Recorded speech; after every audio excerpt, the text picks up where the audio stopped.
হচ্ছে ম্যাথ 2 অর্থাৎ দ্বিতীয় নম্বর ম্যাথ।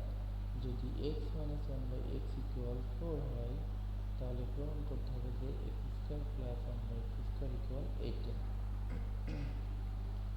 দেওয়া আছে কি যে সমাধান দেওয়া আছে x - 1/x = 4। প্রদত্ত রাশি এখানে দেওয়া আছে x² + 1/x²। তো x² + 1/x² দ্বারা আসলে আমরা কি বুঝি সেটা আমাদের আগে বুঝতে হবে। এখানে x² means a² plus 1/x² mean b², অর্থাৎ a² plus b² সূত্র হবে যে a - b whole square plus 2ab।